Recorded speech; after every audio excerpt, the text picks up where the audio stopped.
가니라. 아멘. 할렐루야. 우리 한번 옆 사람하고 인사합시다. 말씀의 은혜 받읍시다. 우리 힘차게 한 번 더 이렇게 이야기 서로 나눕시다. 기도하시면 진짜 더 잘 됩니다. 기도하면 진짜 잘 됩니다. 진짜 잘 됩니다. 본문 말씀은 초대교회에 심각한 문제가 발생했습니다. 오늘 본문 1절 말씀에 헤롯 왕이 등장을 하죠. 이 헤롯 왕 하면 우리가 성경을 대할 때에 헤롯 하면 예수님을 재판하고 못 박았던 왕, 이런 생각을 참 많이 하죠. 이름이 같잖아요. 우리가 김치성을 가지면 우리 자녀들도 요즘은 세상이 바뀌어서 아빠의 성을 가져도 되고 엄마의 성을 가져도 되지만 얼마 전까지만 해도 김씨성은 그 아버지가 김씨면 자녀들은 항상 김씨였죠. 그런 것처럼 오늘 황제를 이야기할 때는 시저, 율리어스 시저, 이 시저 장군이 황제가 된 이후에 우리가 한글 번역으로 가이사라고 하잖아요. 그래서 가이사의 것은 가이사로, 하나님의 것은 하나님의 것으로, 이런 것처럼 오늘 헤롯도 마찬가지입니다. 유대의 분봉왕이죠. 보통 예수님을 재판하고 못 박았던 헤롯을 헤롯 대왕이라고 합니다. 사실 대왕이라면 엄청난 왕을 뜻하는데 이름에 걸맞지 않는 분봉왕이었죠. 우리가 읽었던 본문 말씀에 나오는 이 헤롯 왕은 누구냐? 그 헤롯 대왕의 손자, 오늘 헤롯 아그리파 1세입니다. 그는 어릴 적에 로마에 공부를 하러 갑니다. 로마에서 공부를 하러 갔는데 공부보다는 노는 것을 좋아했던 것 같아요. 조금 허랑방탕하게 놀았습니다. 그런데 그렇게 놀면서 만났던 한 사람이 있는데 그 사람도 결국에는 허랑방탕한 사람이었겠지요. 그런데 그 사람의 이름이 칼리굴라라는 사람입니다. 이 사람은 누구냐? 훗날 로마의 3대 황제가 되는 폭군입니다. 그 덕에, 친구 덕에 헤롯 아그리파 1세는 작은 지역의 영토를 받고 계속해서 지역을 하사받습니다. 그래서 결국에는 헤롯 왕, 그의 할아버지가 다스렸던 모든 영토를 받게 됩니다. 그래서 그렇게 다스리는 왕으로 등극을 했는데 왕이 되고 나니까 마음속에 오늘 자기가 유대인들을 다스리는데 이 유대인들에게 좋은 왕이 되고 싶었던 것, 유대인들에게 인기가 높은 그런 왕이 되고 싶었어요. 그래서 환심을 사기 위해서 무엇을 했느냐? 유대인들이 가장 싫어하는 것 보니까 바로 예수님이고, 오늘 예수님이 계시지 않으니까 예수님을 믿는 제자들을 가장 싫어하는. 그래서 어떻게 하느냐? 예수 믿는 사람을 죽이기로 작정을 했습니다. 오늘 2절 말씀에 보면 요한의 형제 야고보를 잡아서 괴롭히고 칼로 죽였다. 2절 말씀 보면요, 참 허무합니다. 허망합니다. 이 2절 말씀에 사도가 나오잖아요. 야고보라는 사도가 최초의 순교를 감당하는데 단 한 구절, 오늘 유대인의 환심을 사기 위한 헤롯 왕이 오늘 칼로 죽였더라. 이 한 말씀이 끝인 거예요. 물론 그의 형제 요한은 끝까지 살아서 요한계시록을 지을 만큼 장수하였지만 오늘 야고보는 순교를 당합니다. 이 장면을 길게 쓰지 않았습니다. 딱 한 줄, 칼에 죽으니라. 영웅답게 죽은 것도 아니고 한 왕이 백성의 환심을 사기 위해서 도구로 전략되어진 그 죽음을 너무나 허무하게 받았습니다. 우리가 성경을 대할 때 이런 질문을 할 수 있습니다. 하나님, 야고보 사도가 이렇게 순교당할 때에 하나님께서는 도대체 무엇하고 계셨습니까? 하나님, 사도가 죽임을 당할 때에 어디에 계셨습니까? 라는 질문을 우리는 던질 수가 있습니다. 노벨 평화상을 수상했던 작가 엘리 위젤이라는 유대인 작가가 있습니다. 작가지만 노벨 문학상이 아니라 노벨 평화상을 수상했습니다. 그는 어린 시절에 나치 수용소에 있었습니다. 온 가족이 수용소로 끌려갔습니다. 온 가족이 나치의 만행을 당하게 됩니다. 어린 나이였습니다. 그는 가족 중에 유일한 생존자로 그것을 놓을 수가 있었습니다. 그리고 고아원에 가서 공부를 하고 나중에 기자가 되고 그렇게 살아가고 있을 때 어떤 사람이 이 엘리에젤에게 찾아와 이렇게 이야기합니다. 당신이 어릴 때 겪었던 그 나치 수용소의 이야기를 글로 써주면 안 되겠느냐. 그래서 유명한 책을 쓰게 되었죠. 나이트라는 책입니다. 우리나라는 그날 밤이라고 번역되어져 있죠. 거기에 보면 한 소년의 일기를 우리에게 소개합니다. 제가 한 대목을 지금 읽어 드리려고 합니다. 오늘 나의 아버지는 내가 보는 앞에서 무참하게 끌려가셨다. 수없이 발에 채이고 뺨을 맞으시며 그 숱한 매 속에서도 측은하게 나를 바라보시며 무언가를 말할 듯한 눈빛. 그러나 결국 아무 말씀도 못하시고 한 구석으로 끌려가셔서 다시는 돌아오지 못하셨다. 마지막으로 내게 들려온 것은 3발의 총성뿐. 그렇게 당당하셨던 아버지, 내게 그렇게 자상하게 성경을 읽어주셨던 아버지, 나를 어릴 때 목마 태우시고 주일학교에 데려다 주셨던 아버지, 그는 나를 그렇게 떠나가셨다. 정말 하나님이 계신다 말인가? 계신다면 그는 이 순간 무엇을 하신다 말인가? 그런 글을 썼습니다. 하나님 그 순간에 과연 어디에 계셨습니까? 하나님 진짜 살아 계십니까? 우리가 인생을 살아가면 이와 같은 상황을 맞을 때가 있습니다. 사랑하는 부모님이, 사랑하는 남편이, 사랑하는 아내가, 사랑하는 자녀가 일찍 죽었습니다. 눈에 넣어도 아프지 않은 자녀들이 떠나갔습니다. 이 땅에서 영광을 받을 수 있는 그런 사람이 모든 것을 포기하고 오직 저 순교지로 향하여 그곳에서 순교를 감당합니다. 예수님을 잘 믿었는데 우리 가족 중 이름 모를 병으로 신음하고 있는 사람이 있습니다. 아무리 노력해도 형편이 풀리지 않습니다.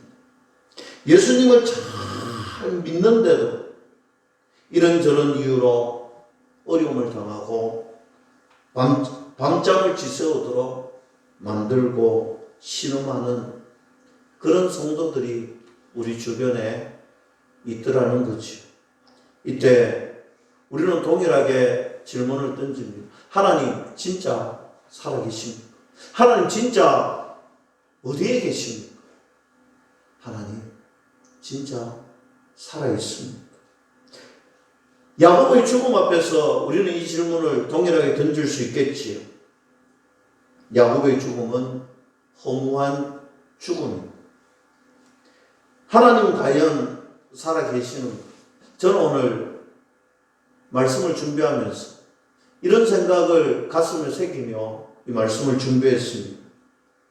3절에 보시면 헤롯은 야고보 사도를 죽이고 난 다음에 베드로 사도마저도 잡습니다.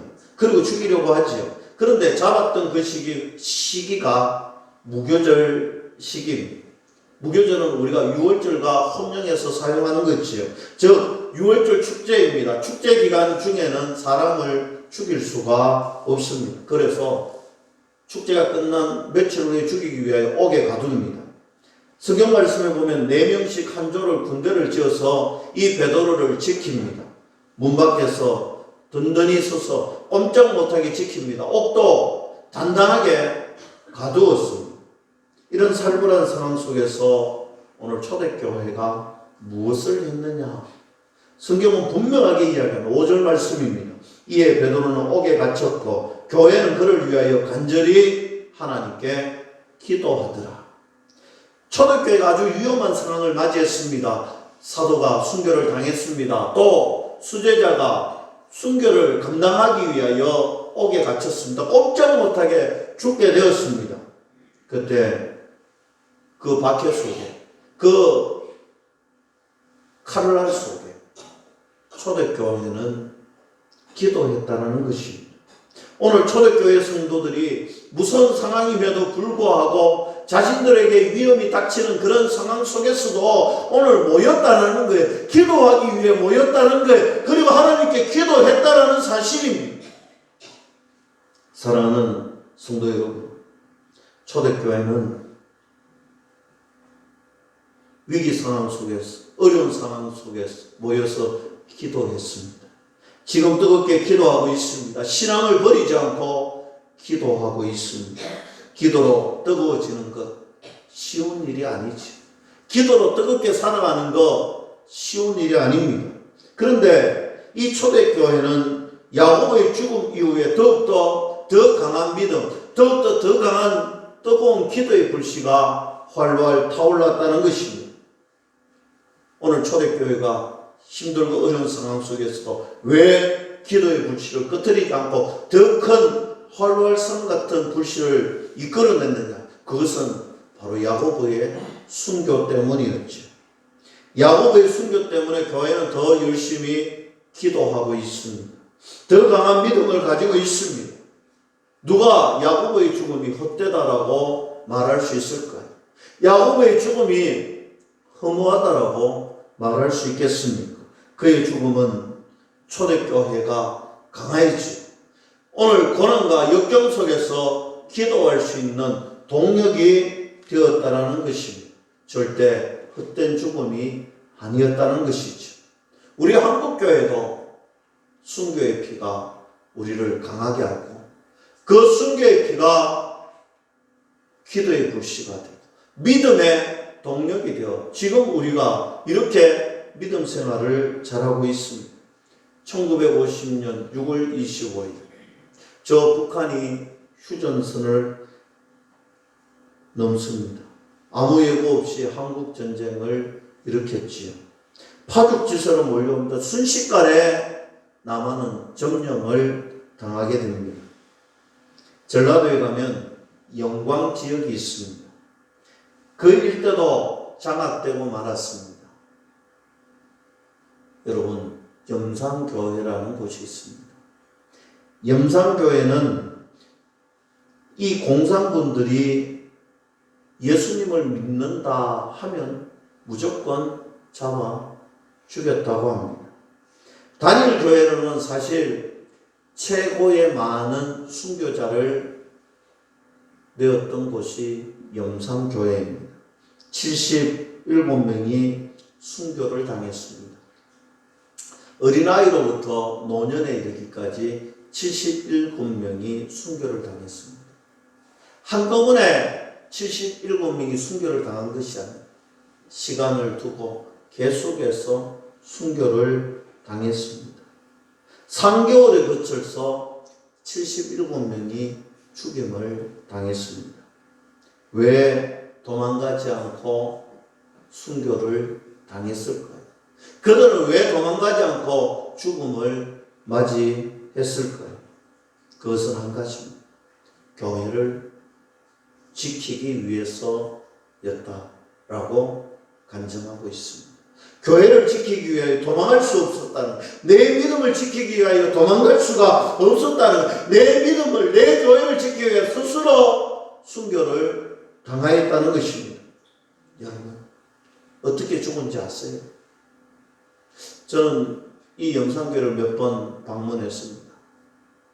그런데 그들이 순교당하는 장면을 차마 눈뜨고 볼 수가 없었습니다.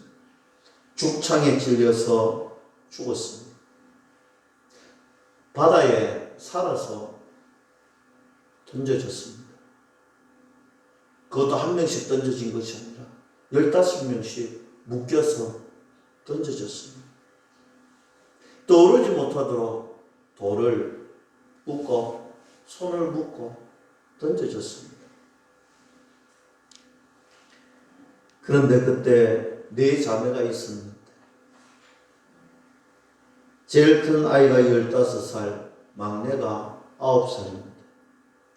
바닷가 앞에서 돌에 묶여 그 순간에 막내가 눈물을 흘립니다. 무서워서 엉엉 울고 있습니다. 그때 15살 난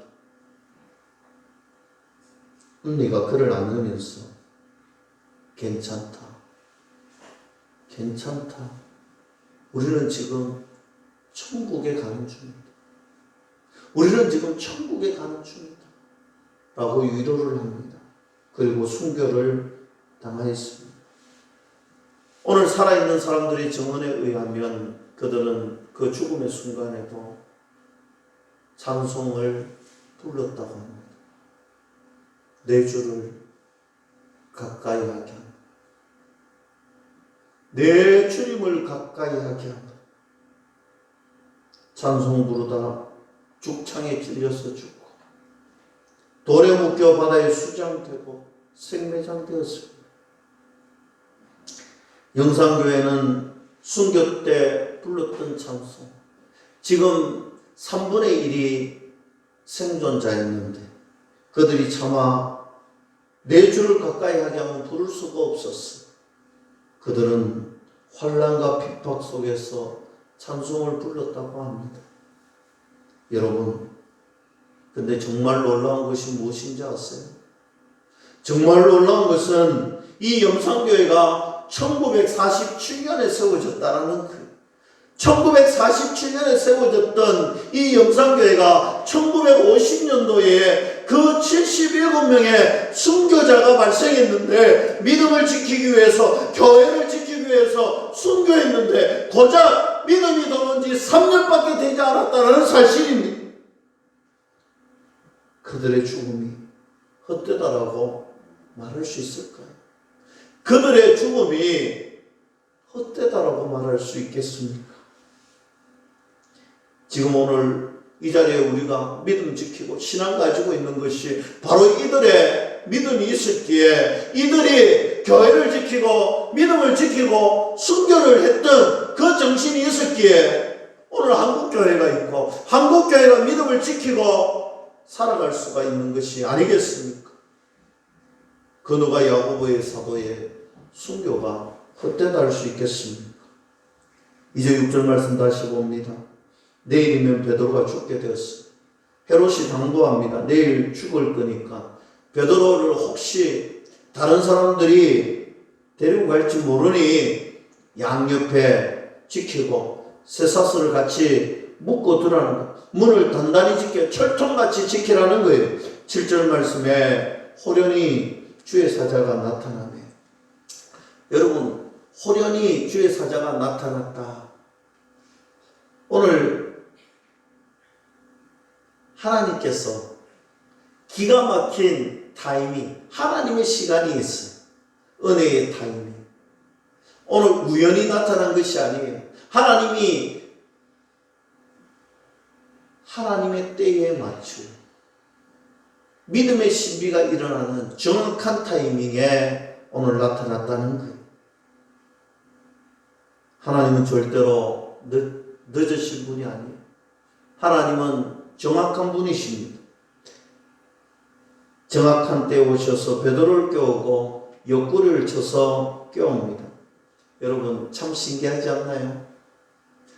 야고보가 칼로 죽임을 당하고 베드로가 또 잡혀서 내일이면 이제 죽는데 옆구리를 쳐야 일어날 만큼 단잠을 잤다는, 죽음을 앞두고 이렇게 잘 수 있을까요? 초대교회 믿음은 바로 이런 믿음인 것 같아요. 천국 소망, 예수님을 만날 수 있는 부활의 소망. 우리가 부활의 능력 안에 있으면 이렇게 될 수가 있는 거지요. 내일 죽더라도 쿨쿨 잘 수 있는 은혜가 있더라는 것입니다. 이런 배짱이 저는 우리 세우리 교회에 이 베드로의 이 죽음을 앞둔 쿨쿨 잘 수 있는 믿음의 배짱이 저와 여러분들에게 있기를 주님의 이름으로 간절히 축원합니다. 천사가 와서 깨운 이 쇠사슬이 스스로 풀립니다. 그리고 천사가 하는 말이 베드로의 띠를 띠고 신을 신으라. 정신없이 옷을 챙겨 입고 천사를 따라났습니다. 철통같이 지키던 파수꾼들이 있죠. 철통같이 지키던 군인들이 있습니다. 그런데 한 군인을 지납니다. 둘째 군인도 지납니다. 그리고 마지막에 그리로 나가는 세 분이 있는데 오니까 스스로 열립니다. 베드로가 꿈인지 생시인지 구분할 수가 없다고 성경은 말하고 있습니다. 거리로 나오니까 천사가 떠나갔습니다. 그때야 비로소 베드로가 정신을 차립니다. 하나님께서 나를 살려주셨구나. 하나님께서 나를 인도해 주셨구나. 깨닫는데 이것이 바로 11절까지의 말씀입니다. 그리고 결론은 이렇게 내지요. 하나님은 살아계시는구나. 하나님은 죽은 하나님이 아니시구나. 하나님은 나와 함께 하시는 살아계시는 전능하신 하나님이시구나 라고 고백할 수가 있는 것이죠. 우리 주님 살아계십니다. 우리 주님 역사하십니다. 우리 주님이 저와 여러분들과 함께 하실 것입니다. 이런 주님을 맞이하는 저와 여러분들이 되기를 주님의 이름으로 간절히 축원합니다. 야고보는 순교를 통해서 영광을 하나님께서 받으셨습니다. 그런데 반대로 베드로를 통하여서 하나님은 더 많은 일을 하기를 원하신다는 사실입니다. 그렇습니다. 하나님은 하나님의 방법, 하나님의 때에 하나님이 귀하게 쓰시는 도구가 다르다는 사실이, 야고보에게는 그 순교를 통하여서 영광 받으시기를 원하셨다면 베드로를 통하여서 하나님께서 더 큰 일을 하기를 원하셨던 그 사실입니다. 이제 베드로는 성도들이 모여있는 마가의 집으로 옵니다. 마가의 집은 사실 부잣집이죠. 대문이 있으니까요. 이 부잣집의 대문을 두드립니다. 그런데 대문을 두드리니까 문을 지키던 노대라는 여종이 와서 묻습니다. 누구십니까? 그때 베드로가 대답을 하죠. 베드로다. 여러분 오늘 참 성경 말씀 재밌어요. 로데가 베드로라는 그 소리 얼마나 반가웠던지 문 열어주는 것을 깜빡하고 그 기쁜 소식을 기도하는 사람들에게 전하해 주기 위해서 문도 열지 않고 안에 들어갑니다. 그리고 이야기합니다. 베드로가 왔어요. 베드로가 지금 왔어요. 그러자 사도들이 15절 말씀 봅니다. 그들이 말하되 너가 미쳤다 하나 여자아이는 힘써 말하되 참말이라 하니 그들이 말하되 그러면 그의 천사라 하더라. 여러분 초대교회 성도들의 반응이 어떻습니까? 미쳤다라는 거예요. 미쳤다는 거예요. 진짜 밖에 왔다니까요. 아니야. 그건 천사야. 베드로를 가장한 천사야. 진짜 베드로가 아니라는 것입니다. 하지만 문 밖에서 베드로가 계속 문을 두드립니다. 성도들이 나와서 문을 열어보니 진짜 베드로가 있는 거예요. 베드로가 있으니까 깜짝 놀랍니다.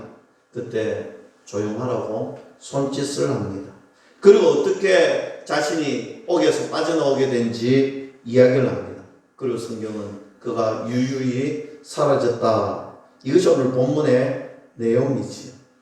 여러분 오늘 초대교회 성도들이 무엇 때문에 모여서 기도하고 있었습니까? 마가의 집에서 무엇 때문에 기도하고 있었습니까? 그들이 간절하게 기도했던 것은 베드로를 살려달라는 거죠. 그런데 기도하고 기도의 응답이 주어졌는데도 불구하고 베드로가 찾아왔는데도 불구하고 그들은 믿지 않았다라는 사실입니다. 여러분, 저는 본문 말씀을 통하여서 우리가 이럴 수도 있겠구나. 어쩌면 우리는 더 못한 기도를 드릴 그런 연약한 믿음을 가진 사람들이 아닐까 생각해 보았습니다. 그러나 여러분, 우리가 이 말씀을 대할 때에 초대교회 성도들 믿음이 연약하다고 무시하면 안 돼요. 여러분, 정말 초대교회가 지금 기도하는 것은요, 오늘 야고보가 죽고 베드로가 곧 죽을 위기에 모여서 그들이 덜통이 나면 몽땅 죽을 것인데 그들은 기도의 불씨가 뜨거웠고 은혜의 불씨가 뜨거웠고 주님을 향한 믿음의 열정이 뜨거워서 기도할 수가 있었던 거예요. 그래서 기도했습니다. 그들의 마음속에 딱 한 가지의 불 하나가 있는데 모여서 기도해야 되겠다. 여러분, 저는 이 말씀을 대하면서 우리 교회하고 좀 비슷하구나. 우리 권사님, 장로님들 보면 어찌됐든 모여서 기도하고 싶어 하시고 어찌됐든 이 강단에 나와서 기도하고 싶고 이 제단에 나와서 기도하고 싶고 오늘 어쩌면 이 교회에서 기도하면서 잠자기를 원하시는 그런 분들이 많은데 그렇구나. 여러분, 항상 기도해야 된다. 항상 모여서 기도해야 된다. 이것이 초대교회의 마음이었고 우리 교회의 마음이지요. 우리가 붙들어야 될 것은 바로 그겁니다. 어떤 일이 있고 어떤 환경이 있고 어떤 일이 닥칠지라도 기도의 불씨를 끄트리면 안 된다. 아멘이십니까?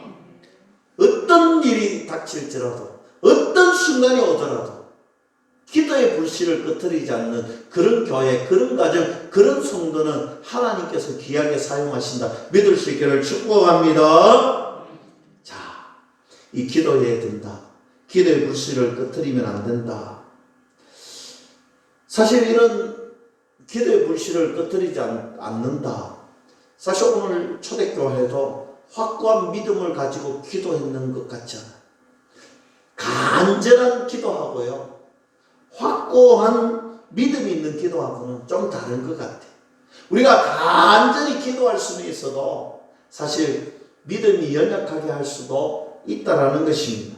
그러나 여러분, 우리가 열방을 위해서 기도하고 누군가를 위해서 기도하고 또 내 주변에 병마를 가지고 있는 분들 그리고 전도를 위해서 생명 살리기 복음을 위해서 또 우리가 여러 가지 기도 제목들을 나누면서 기도하는데 간절히 기도할 수는 있지만 믿음의 확신을 가지고 기도한 적은 사실 적다라는 사실.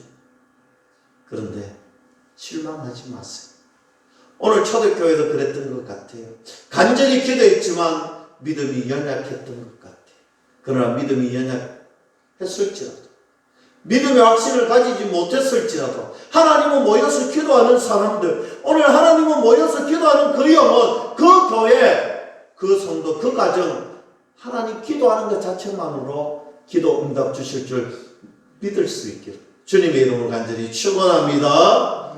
오늘 모여서 기도하는 그 모습 보고 하나님 기뻐하시고 오늘 모여서 기도하는 그 모습 보고 베드로를 풀어주셨다는 사실이에요. 그들이 베드로가 와도 깨닫지 못하고 오늘 천사가 왔다라고 말할 정도로 믿음의 확신이 없었지만 하나님이 간절히 기도하는 그 모습, 기도하는 그 장면을 보시고 하나님이 보너스 인생 주시는 거예요. 덤의 인생 주시는 거예요. 복의 인생 주시는 거예요.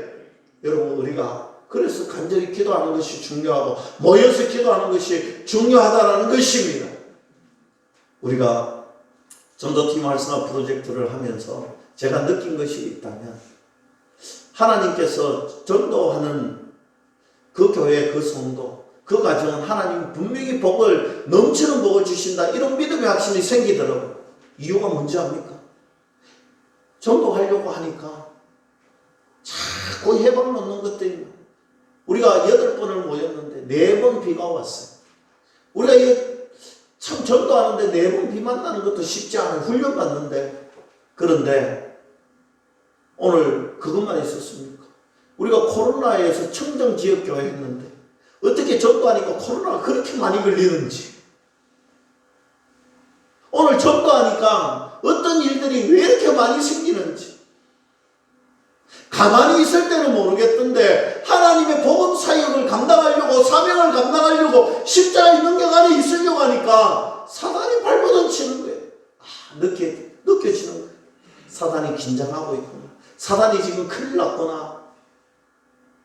하나님께서 이 고난 너머에, 오늘 이 고통 너머에, 우리가 겪는 이 고통이, 우리가 겪는 이 환경이 결코 의미 없는 것이 아니구나.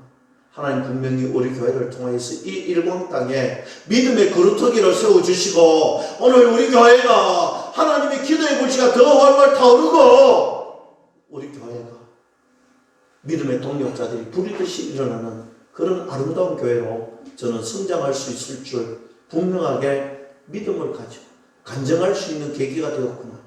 그래서 저는 이번 4월에 마지막 활성화 MT를 마치고 5월부터는 이제 가정의 달인데, 보세요. 우리가 가장 힘든, 가장 오미크론이 활성화되었던 그 시기에 우리 교회가 전도를 시작했더니, 여러분 이게 준비된 교회 아니겠습니까? 5월에는요 다 풀린대요. 다 할 수 있대요. 지금 전도하러 나오는 교회들은요 우리 교회를 홍보하는 것처럼 비춰지는, 제 마음에 그런 마음이 생기더라고요. 여러분, 우리가 전도하면 된다. 기도하면 된다. 하나님께서 기도하고 전도하는 교회에 하나님 사람들을 채우셔서 기도하게 하시고 복음 전하게 하시는 사명 주실 줄로 저는 분명하게 믿습니다. 여러분, 사울이 정말 하나님의 사랑을 받고 정말 성령의 능력을 받았는데 어느 순간 하나님의 영이 떠나니까 그가 어떻게 됐습니까? 하나님의 영이 떠난 것을 가만히 보면요, 기도하지 않았습니다. 여러분, 최후의 전투, 그가 죽임을 당했던 그 전투, 여러분 성경 말씀을 한번 살펴보세요. 제가 간략하게 설명합니다. 그가 마지막에 하나님을 찾아야 되는 그 시기에 하나님을 찾지 않습니다. 어디에 갑니까? 그는 엔돌에 가서 신접한 여인을 만나지. 그리고 고작 하는 말이 뭡니까? 죽은 사무엘을 좀 불러달라는 거예요. 여러분, 기도하고 하나님 앞에 하나님을 만나야 될 사람이, 기도해야 되는 그 사람이 어떻게 신접한 여인을 찾아가고 죽은 사무엘을 불러달라는 거예요. 기도의 불씨가 꺼졌기 때문입니다. 기도할 수 있는데 안 하면 그렇게 됩니다. 그가 3명의 아들이 죽잖아요. 동시에 죽은 것도 아니에요. 한 명씩. 기도에 회개의 기회를 주는데도 불구하고, 깨달을 수 있는 기회를 주는데도 불구하고 기도하지 않아요. 그가 화살을 맞습니다. 자기 몸을 감통했지만 생명에는 지장이 없습니다. 그때 기도해야죠. 그런데 뭐합니까? 자살합니다. 오늘 기도하지 않으면, 기도의 불씨가 꺼져버리면 결과가 이렇게 되는 거예요. 비극이 옵니다. 여러분, 우리 인생에 비극이 오고 비참할 때가 언제인 줄 압니까? 기도의 불씨가 꺼지면 그렇게 되는 거예요. 기도의 불씨가 꺼지는 가정은 그렇게 되는 거예요. 비극을 맞이하고 불쌍하게 되는 거예요. 그러나 기도의 불씨가 타오르면 어떻게 될까요? 예수들을 보세요. 여러분, 아수르 왕의 왕후였던 오늘 하만이라는 영향력 있는 사람이 유대인들을 다 죽이려고, 모르드게를 죽이려고 가진 수를 쓰잖아요. 성경이 얘기합니다. 전쟁통에 10만 달란트를 줄 테니 인장을 받아서 내가 좀 죽이게 해달라. 여러분, 하나님은 어떻게 합니까?